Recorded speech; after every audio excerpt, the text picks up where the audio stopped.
Akhir dari sebuah cerita dongeng biasanya seperti ini, musuh mereka mati, akhirnya mereka menikah dan berbahagia untuk selama-lamanya. Ya, hidup menjadi indah setelah musuh meninggal dan sang tokoh menikah dengan pujaan hatinya.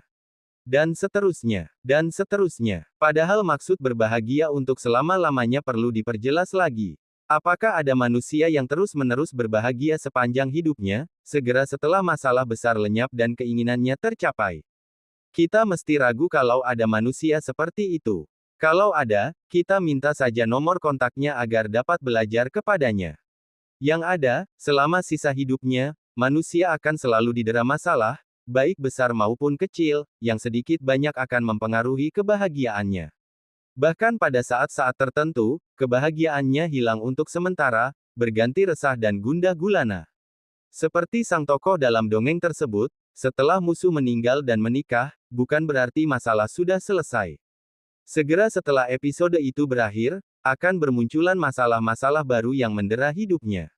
Bisa dalam bentuk musuh baru, atau debt collector yang mengambil motor cicilannya. Begitulah hidup, penuh dengan masalah yang harus dipecahkan, minimal harus dihadapi. Hal tersebut wajar, karena tabiat kehidupan di dunia memang seperti itu. Yang menjadi masalah adalah bagaimana sikap kita dalam menghadapi masalah.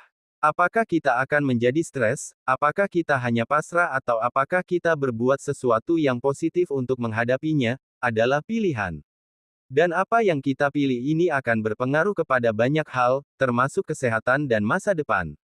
Nah pertanyaannya, apakah kita masih bisa berbahagia ketika menghadapi masalah yang sangat berat? Kita dapat menjawabnya dengan membedah hakikat kebahagiaan. Kebahagiaan itu menyangkut dua hal yaitu ketenangan dan kegembiraan. Ketenangan lebih didahulukan daripada kegembiraan. Jadi orang yang mempunyai ketenangan hati dapat disebut orang yang bahagia walaupun saat itu mungkin tidak gembira.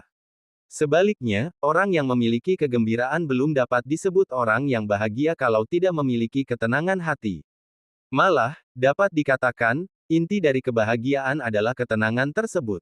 Ia akan bertambah dan berkurang seiring dengan naik turunnya keyakinan. Jadi, tidak mungkin terus-menerus, 24 jam sehari, 7 hari seminggu, ketenangan ini ada pada diri kita. Akan selalu ada celah yang mengganggunya. Oleh sebab itu, pandanglah kehidupan secara wajar. Akan selalu ada hal yang baik, menggembirakan dan menenangkan dalam kehidupan. Tapi sayangnya, akan selalu ada rasa sedih, kecewa, marah dan hal negatif lainnya.